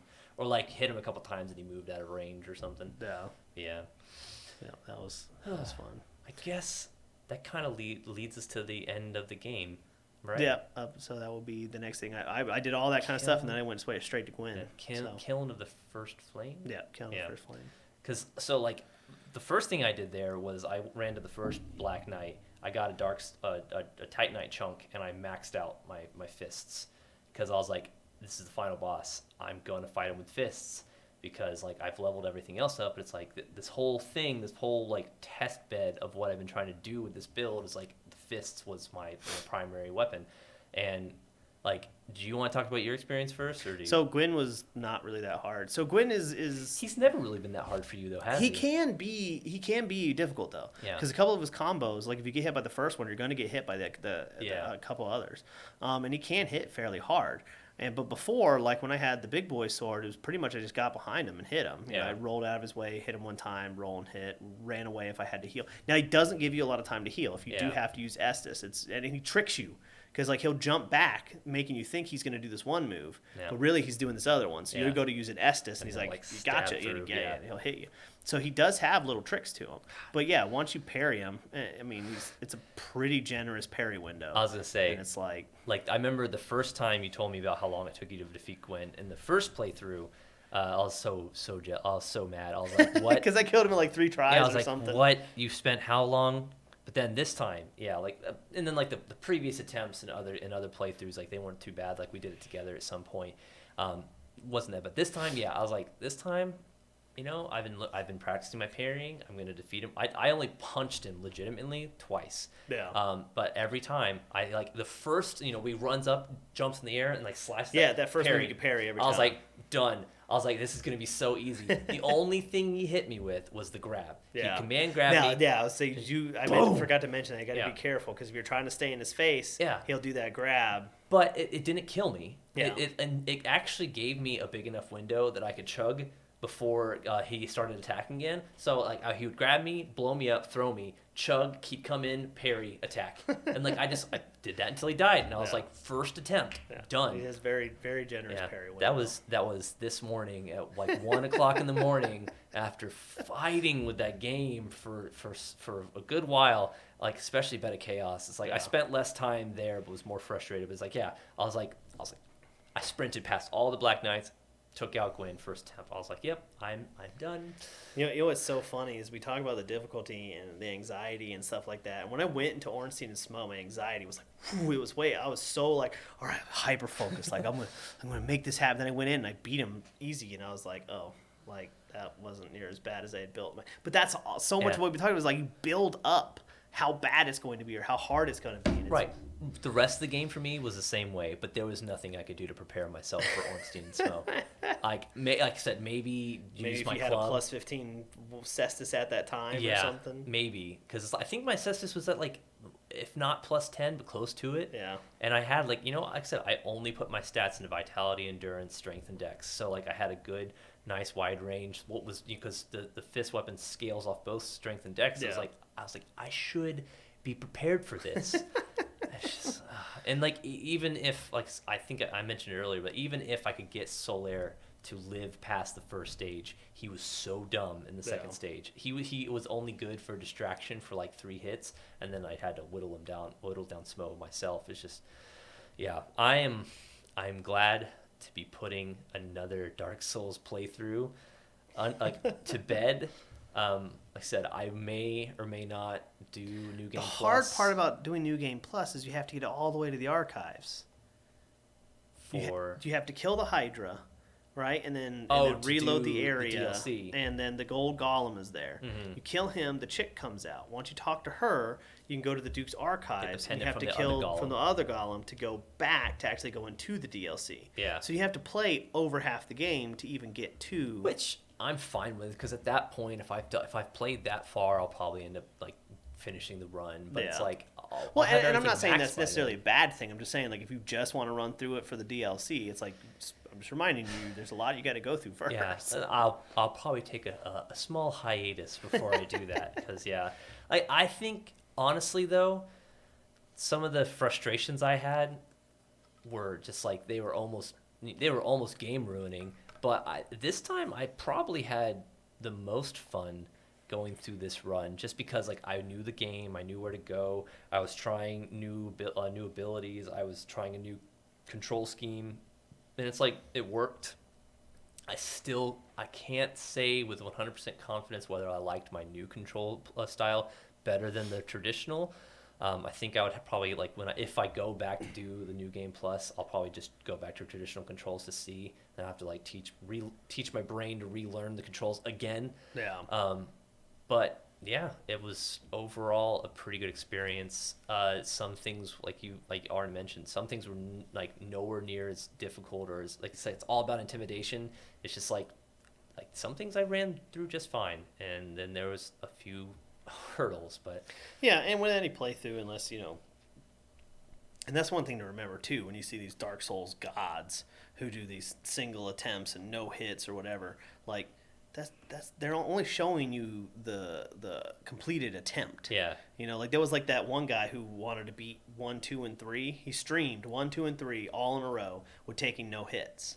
And and that was kind of cool that he kept showing all his attempts, because he kept messing up somewhere, because he made it to Dark Souls 3 like a couple of times before having to start all over again. That's so much. Yeah, but it's one of those things, like if you hear about that guy who's like the news article says, like, guy beats Dark Souls 1, 2, and 3 all in a row, one sitting, never getting touched. Like, that dude has played it 1,000 times. He's played it for like probably like multiple thousands of hours at this point. Yeah. That's the only thing that he's done like since release, basically at that point.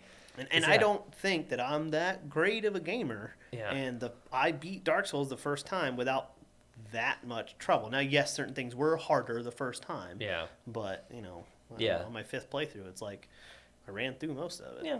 And I may change my opinion on this as we go through the series, but like overall, I think the first game is still the hardest in a sense, just from like not just BS difficulty but like when it comes to a balance of bosses, opposing world and everything, and challenge, I think it's the most difficult of the series. Well, that's one thing I want to talk about when we get more to Dark Souls 3, because I think there's something to be said at that point. Once you've beaten multiple of them and then you go into Dark Souls, you're better prepared. Yeah. So it leads into that. Are they that hard? Or are you more prepared for what the game's throwing at you? Yes, and I'm debating on whether I should save this for when we talk about the third game or not, because there's a specific thing that makes me believe in the statement I just made, where the first one is definitely, to me, at least personally, the most difficult. Yeah. Because of how I went about playing the third one. I guess we'll save it for that video. Well, like, I wouldn't necessarily outright say that it's the hardest, but I could say with confidence it has the most dangerous world. Oh yeah, because certainly. Like outside of the bosses in Dark Souls 3, for the most part, is a lot easier to get through than some of the areas in Dark Souls 1. Purely linear, except for a few branching paths. Yeah. Well, I mean, it's not just that though. It's just like how frustrating Duke's Archives, Blight Town. Yeah. the winding paths, and the just secrets. these places over in Orlando, Yeah. getting through in Orlando. The Painted World is, I didn't really have a problem because I know it, but like the first time you go through the Painted World, it's difficult, even though it's not that long. Yeah. Like it's got some difficult stuff to get through. Right. But yeah, there's a lot of stuff in there that's just kind of cheap, but Yeah. not cheap as Right. not as Dark Souls 2. And that's like some people. Oh yeah, Dark Souls 2. That's just a cheap game overall. And some people's opinions on what is cheap versus like, oh, this is difficult or not difficult or whatever you want to label it as. Well, like for the maybe most different part, Dark Souls as a whole is pretty fair. Yeah. Dark Souls 1 is pretty fair with a couple little blemishes. Yeah. But Yeah. one of the other last couple things that I wanted to close out on though too is the storytelling of Dark Souls. So the story of Dark Souls is it is a very deep and it is a very complex story that seems very vague and very simple because it is presented very vague. Yeah. There's not a lot of cutscenes. There's not a lot of direction. Yeah. If you're just playing through the game without really paying attention. Yeah, you're kind of lost as to what's actually going on. But so and I have this contention with so many games put so much of the story outside of the game now. Mm-hmm. Like, so it's not just flavor text. It's not just this expands on it The or multimedia or whatever. yeah, like we're like Destiny in the first one. For the like, Grimoire. Yeah, so much of the Grimoire stuff wasn't even in the game. It was Yeah. in the app, and you had to read it from the app to understand what's going on in the game. And Yeah. I mean, it's cool if you have that additional to, but if Yeah. you play through the game without understanding what's going on, like, that's not great. And some people say that about Dark Souls, like Dark Souls doesn't do a good job of conveying its story. And I would argue that that's not completely correct because Dark Souls rewards exploration. Yeah. And if you pick up and you read the items and you talk to the NPCs, that's another thing, is the NPC quests. Some of those are kind of crazy Yeah. on how you don't know the way that they're going to go. Yeah. And it might take you multiple playthroughs to learn that, Really figure that it guy out. doesn't have to die every time or Yeah. whatever.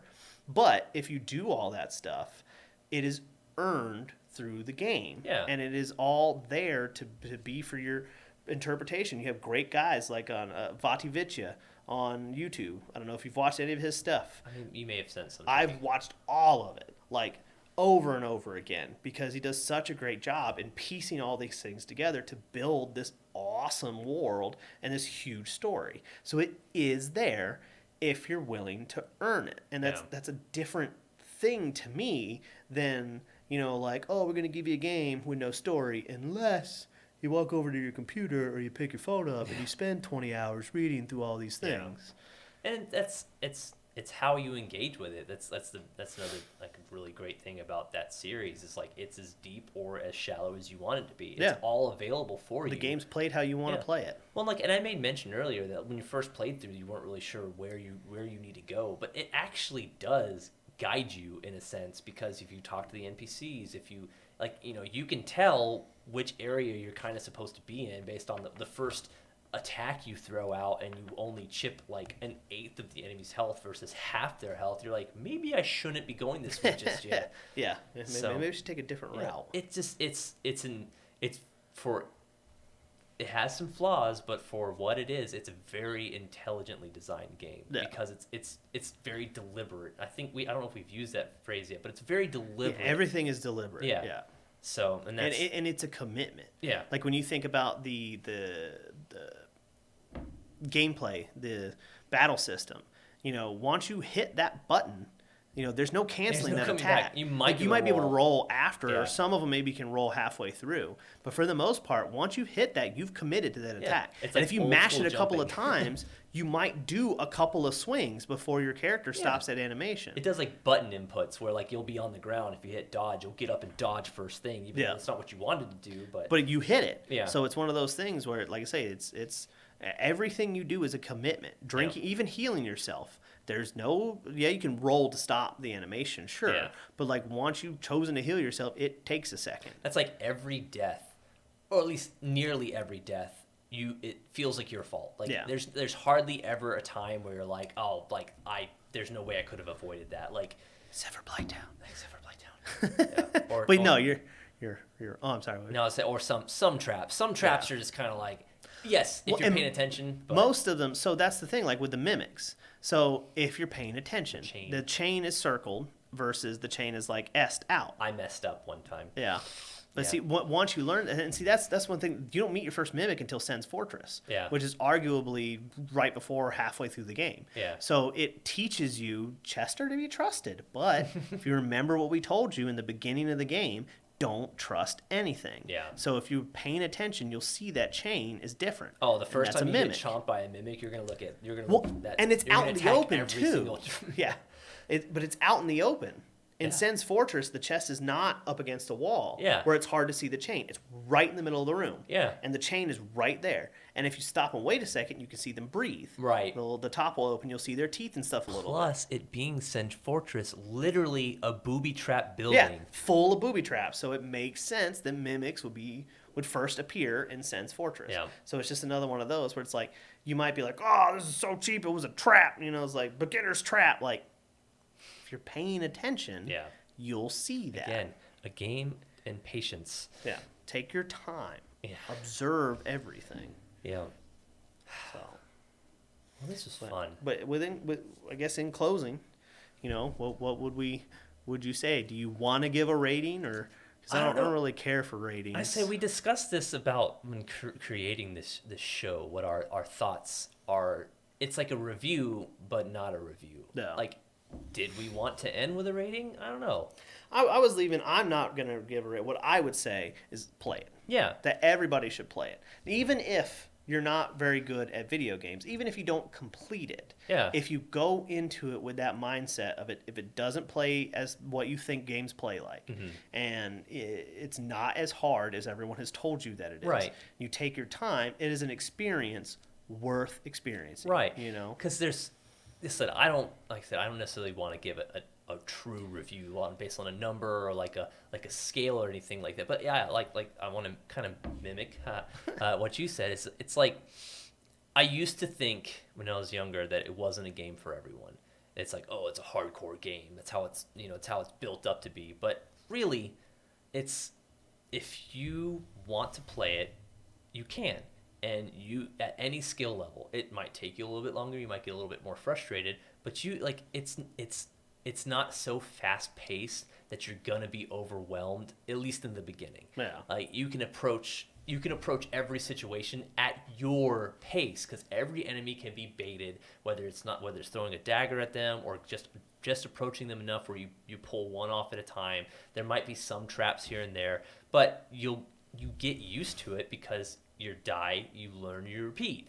So yeah, if you've tried it and you gave up on it, yeah, definitely give it another try. You may not enjoy it, and it may not be a game for everybody. Yeah. But it's one of those games where it's once it clicks for you, you're gonna like, holy crap, this game is really great.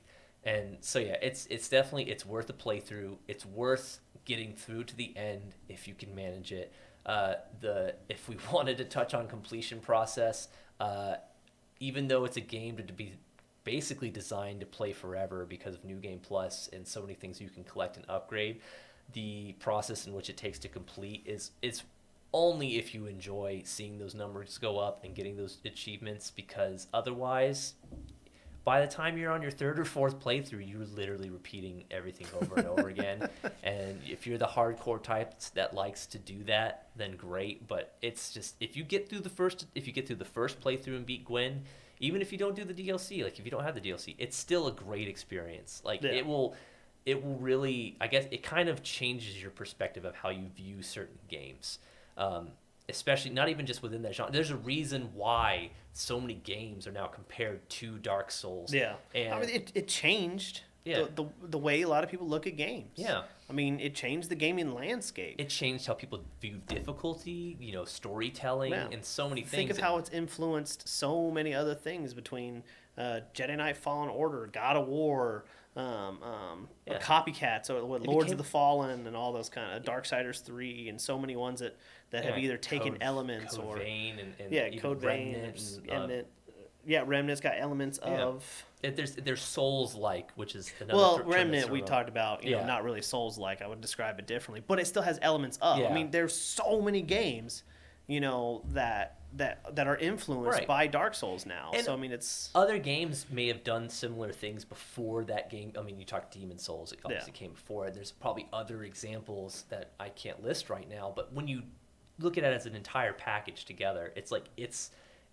You know, like I said, it did things right, and it became something to model other games off of because it's of a its phenomenon elements. for a reason. Yeah. You know, And I think that's part of the reason why we wanted to talk about it first, even though sure it's probably been talked to death on the internet, but we wanted to maybe hopefully share a different perspective on it and include give some of those our people, audience in that conversation. yeah, give some of those people that think that it's just too hard, or try to filter out some of the people that are like, oh, just get good or whatever. Yeah. Like, play it. Yeah.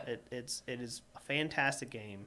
It is. Do it for yourself. You don't even have to trust our opinions. Yeah.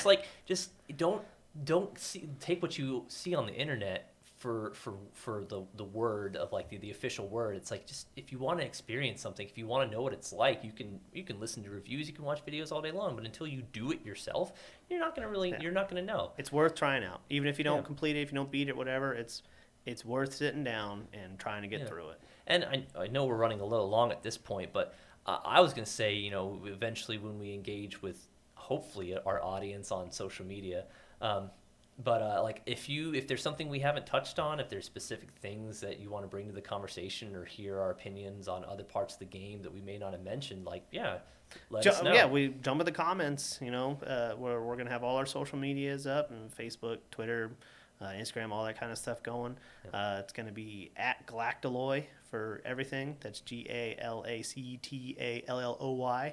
And we'll have that, posted everywhere. But yeah, if you guys would, watch our stuff, listen to it, let us know, give us your feedback, tell us that, you love or Dark Souls or hate Dark Souls or, Tell us we suck. Tell us we suck. That's fine too.